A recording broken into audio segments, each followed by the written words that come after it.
Break के बाद स्वागत है आपका। और अब बात लपटों की विनाश लीला की। ये विनाश लीला प्रदेश में जगह जगह देखने को मिली है। आप अपनी टीवी स्क्रीन पर 3 तस्वीरें देख रहे हैं। पहली तस्वीर जोधपुर की है, जहां प्रताप नगर फिल्टर हाउस के पीछे देर रात पार्किंग में खड़ी कार में आग लग गई। इस आग में पूरी कार जलकर राख हो गई। दूसरी तस्वीर पाली की है, जहां ITI रोड स्थित औद्योगिक क्षेत्र के कपड़ा फैक्ट्री में आग लगने से हड़कंप मच गया। इस आग में 1 करोड़ रुपए का माल जलकर राख हो गया। तीसरी तस्वीर दौसा की है, जहां करोड़ी गांव में भी बीती रात कार में अचानक आग लग गई। आग लगने के बाद कार सवार सभी 5 लोग सुरक्षित बाहर निकल गए। जोधपुर के प्रताप नगर फिल्टर हाउस के पीछे मंगलवार की देर रात पार्किंग में खड़ी एक कार में आग लग गई। कार में आग लगने से पूरे इलाके में सनसनी फैल गई। कार में लगी आग को देखने के बाद लोगों ने फायर ब्रिगेड को इसकी खबर दी, जिसके बाद मौके पर पहुंची फायर ब्रिगेड की टीम ने कुछ देर की मशक्कत के बाद आग पर काबू पा लिया। हालांकि तब तक आग की वजह से कार पूरी तरह जलकर राख हो गई थी।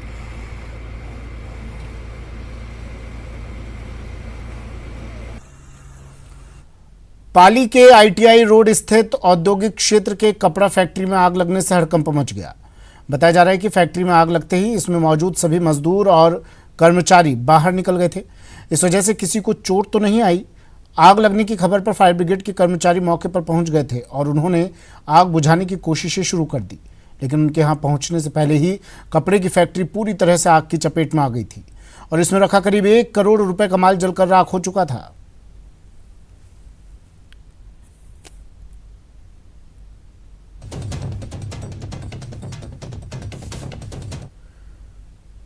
दौसा के करोड़ी गांव में मंगलवार की रात एक कार में अचानक आग लग गई। जैसे ही कार में आग लगी, कार सवार लोग जान बचाकर गाड़ी से बाहर निकल गए। वहां मौजूद आसपास के लोगों ने कार में लगी आग पर काबू पाने की कोशिश की, लेकिन तब तक कार का अगला हिस्सा जलकर राख हो चुका था।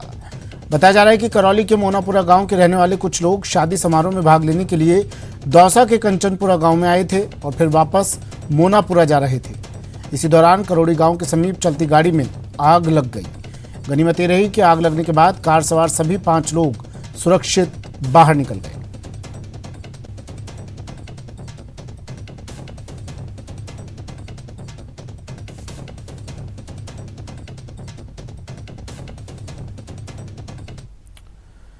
मरुधरा पर मौसम का प्रचंड प्रहार। आज से गर्मी के तेवर और तीखे होने जा रहे हैं। आसमानी आफत से लोगों का हाल पहले ही बेहाल है। अगले 4 दिनों के लिए येलो अलर्ट मौसम विभाग ने जारी कर दिया है।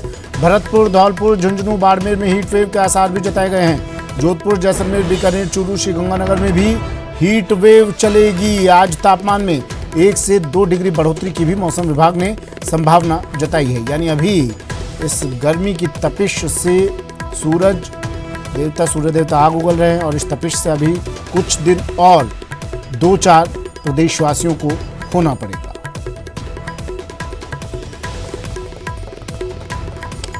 मेरे सहयोगी हमारे साथ जुड़ गए हैं। सौरभ गृहस्थी जयपुर से हमारे साथ जुड़े हैं, श्रीकांत व्यास जैसलमेर से हमारे साथ जुड़े हैं और सीकर से संदीप हुड्डा हमारे साथ जुड़े हैं। सबसे पहले आपको जैसलमेर लिए चलते हैं। श्रीकांत जुड़े हुए हमारे साथ। रेतीले धोरों की धरती है जैसलमेर और यहाँ तो श्रीकांत सर्दी भी ऐसी ही पड़ती है, गर्मी भी बेतरतीब पड़ती है। क्या हाल यहाँ पर, तापमान क्या कह रहा है, लोग किस तरह से बच रहे हैं, तस्वीरें अगर आप दिखा सके।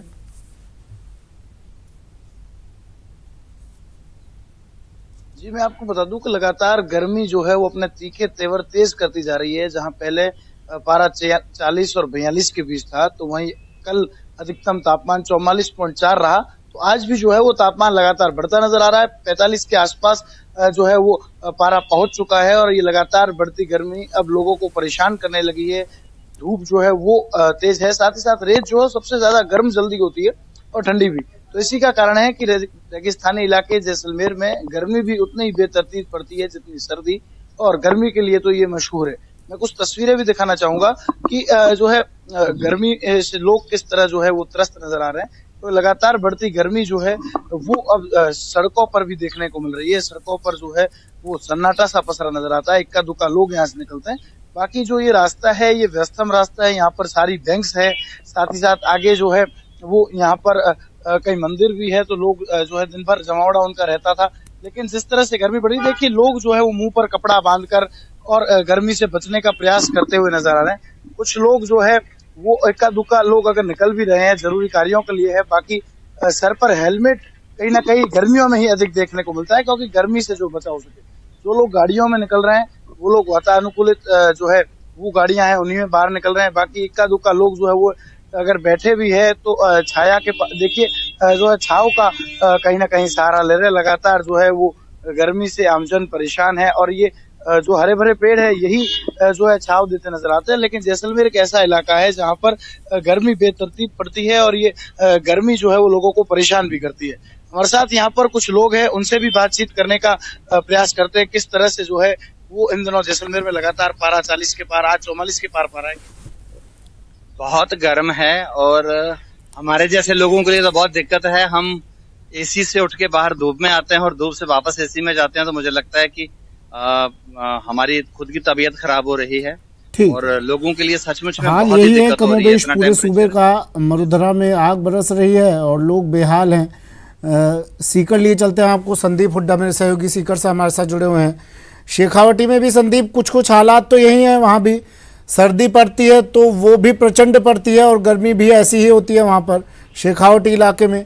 सीकर का क्या हाल, तापमान क्या कह रहा है यहाँ पर, बच्चे बड़े बुजुर्ग उन पर किस तरह, और खास तौर पर संदीप उन लोगों की बात जिनके सर पर आशियाना नहीं है, जो लोग सड़कों पर रात बिताने को मजबूर हैं।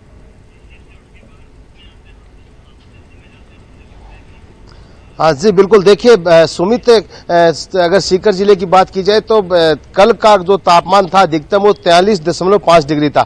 आज की अगर बात की जाए तो मौसम विभाग ये मान रहा था कि तकरीबन 2 से 3 डिग्री की जो है वो आज तापमान में बढ़ोतरी हो सकती है। चूंकि तापमान 2 बजे के बाद जो अधिकतम तापमान है वो 2 बजे के आसपास लिया जाता है, इसलिए अभी जो पूरा हकीकत तो तापमान नहीं बताया जा सकता, लेकिन जिस तरह की गर्मी है और जिस तरह का जो पिछले 2 दिन से तापमान में बढ़ोतरी हुई है उसको देखते हुए माना जा सकता है कि आज का जो तापमान है वो तकरीबन 45 डिग्री के आसपास है। और जो इस वक्त हम जैसे आपको कलेक्ट्रेट में हम खड़े हैं तो आप देख सकते हैं कि कितने जो इलाका जो पूरे टाइम जो भरा रहता है गाड़ियों से और लोगों से, यहाँ सिर्फ और सिर्फ बहुत कुछ जो कम लोग हैं वो ही घूमते हुए नजर आते हैं। ये जो पार्किंग हम आपको दिखा रहे हैं, इस तरह की ये गाड़ियां यहाँ खड़ी करने की जगह नहीं मिलती है, लेकिन दोपहर होते होते लोग किसी भी तरह से घर तक पहुंचना चाहते हैं और खास तौर पर इससे बचना चाहते हैं, क्योंकि जो शेखावाटी जो इलाका है यहाँ जब ये गर्मी जब पड़ती है तो लंबे जिस तरह से सर्दी पड़ती है माइनस में जाता है, उसी तरह से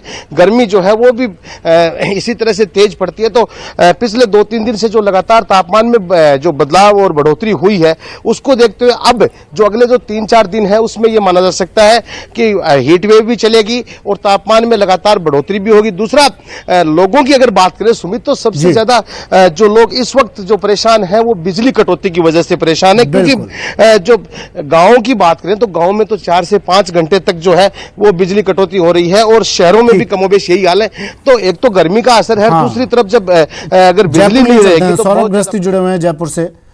सौरभ, क्या कह रहा है मौसम विभाग?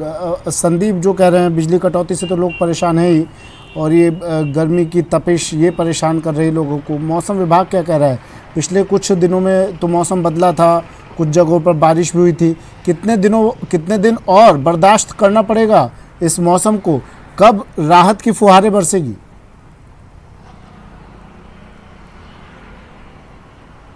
देखिए, अभी हाल फिलहाल तो ये लगता नहीं कि बहुत जल्दी जो है वो मौसम में बदलाव देखने को मिलेंगे, क्योंकि 15 जून के आसपास प्रदेश में प्री मानसून की एक्टिविटी शुरू होती है, तो तब तक तो उम्मीद करना बेमानी होगी, क्योंकि अभी तो अप्रैल का महीना ही निकला है और पूरा मई का महीना बाकी है और उसमें भी भीषण गर्मी का जो दौर है वो देखने को मिलेगा। अगले 4 दिन के लिए भी मौसम विभाग ने अलर्ट जारी कर रखा है कि कई इलाकों में हीटवेव जो है चल सकती है। हालांकि कल कुछ जिलों में धूल भरी हवाएं चल सकती हैं, जिसके चलते कुछ राहत जो है वो उन जिलों के संबंधित जिलों के लोगों को मिल सकती है। लेकिन आपको गर्मी का नज़ारा दिखाएंगे, किस प्रकार का नज़ारा है। जो पुलिसकर्मी शहीद स्मारक पर जो आंदोलन होते हैं उनकी सुरक्षा में लगे होते हैं, वो देखिए गर्मी से किस प्रकार से बचाव यहाँ पर करते हुए नजर आ रहे हैं। कुछ लोग हैं, कुछ पुलिसकर्मी हैं, उनसे बात करने की कोशिश करेंगे। देखिए, इस प्रकार के टेंट जो है वो लगा रखे ताकि इस गर्मी से बचाव हो सके। भाई साहब, क्या नाम है आपका और इस गर्मी से कैसे आप लोग बच रहे हैं? भाई साहब, ठंड लग रही है, गर्मी का डर है। ठंड नहीं है, गर्मी नहीं है? गर्मी भयंकर है। भयंकर गर्मी है। भयंकर कैसे गर्मी। बचाव करते हो आप लोग? बैठ नीचे इससे राहत मिल रही है? मिल रही है ठीक ठाक। ठीक। छायादार पेड़ भी नहीं है। फिर कैसे आप लोग दिन भर, क्योंकि यहाँ तो आपको 24 घंटे ड्यूटी दे रखनी है आपको। वो तो हमारी आदत बनी हुई है ड्यूटी करने की, परेशानी भी खूब हो रही है। और परेशानियों का सामना तो करना ही पड़ेगा, ड्यूटी तो करनी पड़ेगी। देखिए ये नज़ारा है, ये देखिए यहाँ पर इस प्रकार से ये टेंटों के नीचे बैठे हैं, लेकिन चूंकि लू चलती है तब यहाँ पर जो है वो बेचैनी का आलम जो है वो साफ तौर पर देखने को कुछ मिल खास सकता है। तैयारी की होगी सौरभ? महिला पुलिसकर्मी भी यहाँ पर मौजूद है और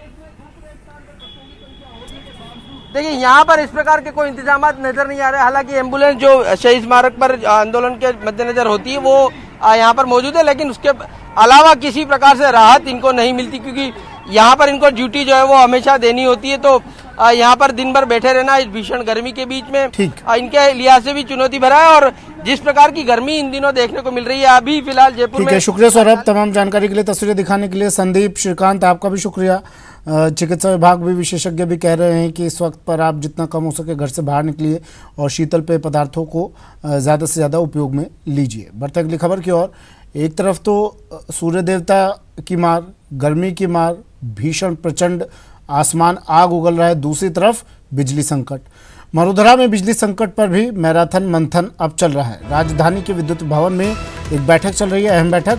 ऊर्जा मंत्री भंवर सिंह भाटी की अध्यक्षता में ये बैठक हो रही है। सीएम गहलोत के निर्देश पर यह बैठक बुलाई गई है। ऊर्जा सचिव भास्कर सावंत समेत आला अधिकारी इसमें मौजूद हैं। कोयला संकट के बाद पैदा हुए बिजली संकट पर मंथन चल रहा है। बैठक के बाद केंद्र सरकार को एक चिट्ठी भी लिखी जाएगी।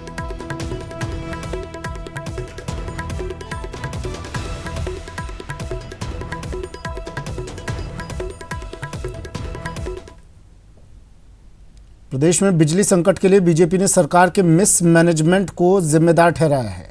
नेता प्रतिपक्ष गुलाब चंद कटारिया ने कहा कि गहलोत सरकार ने समय रहते सही कदम नहीं उठाए, जिसके कारण प्रदेश को भारी बिजली कटौती का सामना करना पड़ रहा है।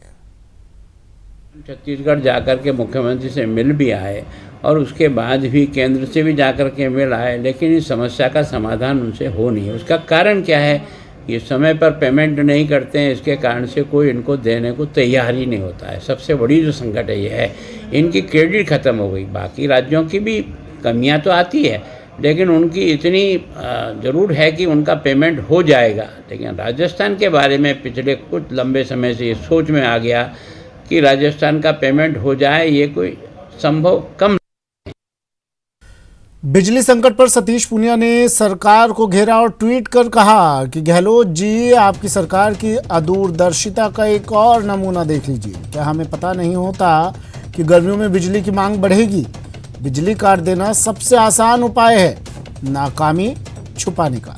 लेकिन क्या आपने सोचा है पहले से ही पिछड़े राज्य के किसान और उद्योग बिजली बिना कैसे काम करेंगे?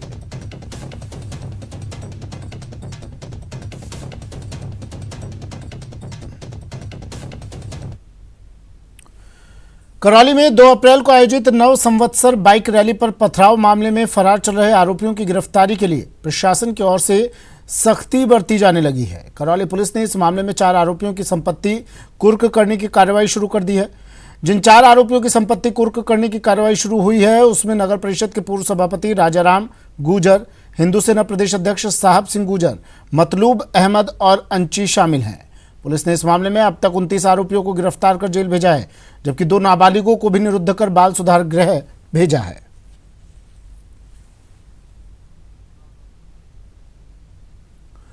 करौली में 2 अप्रैल को शोभा यात्रा के दौरान भड़की हिंसा के पीड़ितों को सरकार की ओर से 1 करोड़ 41 लाख रुपए से अधिक की आर्थिक सहायता राशि स्वीकृत की गई है।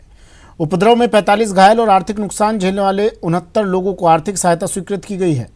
कलेक्टर अंकित कुमार सिंह ने बताया कि आर्थिक सहायता संबंधी योजना संचालन नियम के तहत 69 पीड़ितों को 1 करोड़ 23 लाख 55 हजार रुपए की आर्थिक सहायता स्वीकृत की गई है। इसी प्रकार घटना में घायल 45 पीड़ितों को 18 लाख 25 हजार रुपए की आर्थिक सहायता राशि स्वीकृत की गई है। इनमें 4 गंभीर घायलों को 2-2 लाख रुपए प्रति व्यक्ति और चोटिल 41 लोगों को 25-25 हजार रुपए की आर्थिक सहायता स्वीकृत की गई है।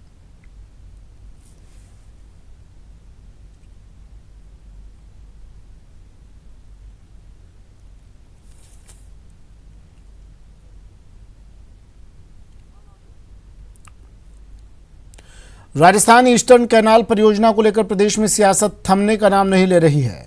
बीजेपी सांसद जसकौर मीणा ने कहा कि राष्ट्रीय परियोजना घोषित करवाने के लिए 2 लाख हेक्टेयर सिंचाई क्षेत्र होना अनिवार्य है।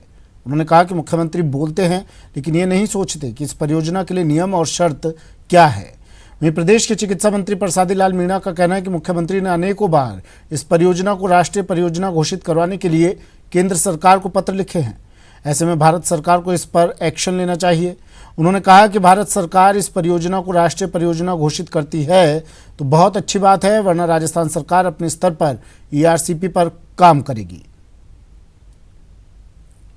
लेकिन राज्य सरकार के मुख्यमंत्री बोलते हैं पर उससे पहले ये नहीं सोचते कि स्कीम का क्राइटेरिया क्या है, इसके नॉर्म्स क्या है। उस नॉर्म्स के हिसाब से 40-60 के अंदर ये स्वीकृत हो सकती है। तो राजस्थान सरकार को 40% राशि का स्वीकृति देनी चाहिए ताकि भारत सरकार तुरंत इसको मंजूर करे और आने वाले समय में राजस्थान के 13 जिलों का भविष्य सुधर सके। और ये पूरे पूर्वी राजस्थान का पानी से जुड़ा हुआ मुद्दा है।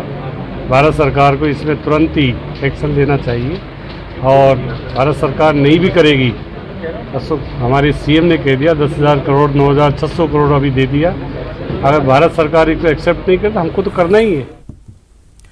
नाबालिग लड़की को भगा ले जाने के मामले में एक युवक की पिटाई का वीडियो वायरल हो रहा है।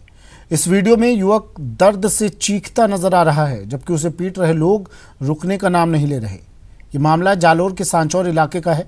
बताया जा रहा है कि यहाँ पूरा राम मेघवाल नाम का ये लड़का गांव की ही एक नाबालिग लड़की को बहला फुसला कर ले जा रहा था, लेकिन इसकी जानकारी लोगों को मिल गई और इसे भीनमाल के पास पकड़ लिया गया और फिर इसकी जमकर धुनाई कर दी। पुलिस ने वीडियो के आधार पर आरोपियों की पहचान कर एक को हिरासत में ले लिया है, जबकि बाकी के आरोपियों की तलाश जारी है।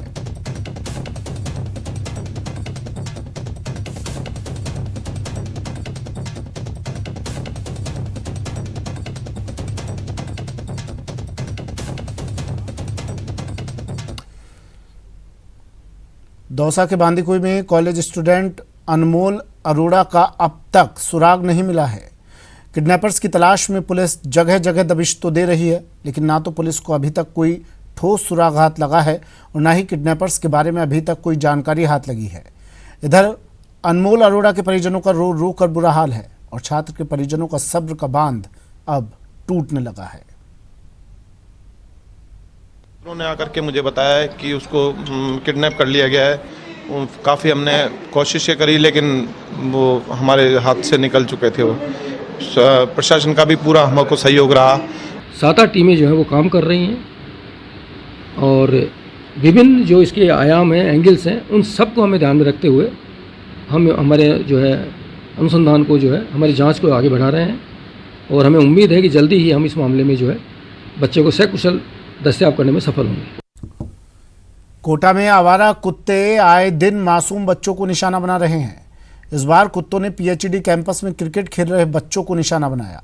कुत्तों के हमले में 12 साल का रुद्र राठौड़ बुरी तरह से जख्मी हो गया। बच्चे के सिर, पीठ, हाथ और जांघ पर करीब 40 घाव हुए हैं। के सिर पर 12 टांके हैं। ग्राउंड के बाहर सड़क पर खड़े युवकों की नजर पड़ी तो युवक रुद्र को बचाने दौड़े, कर कुत्तों को भगाया और रुद्र को बचाया, फिर उसे निजी हॉस्पिटल लेकर पहुंचे।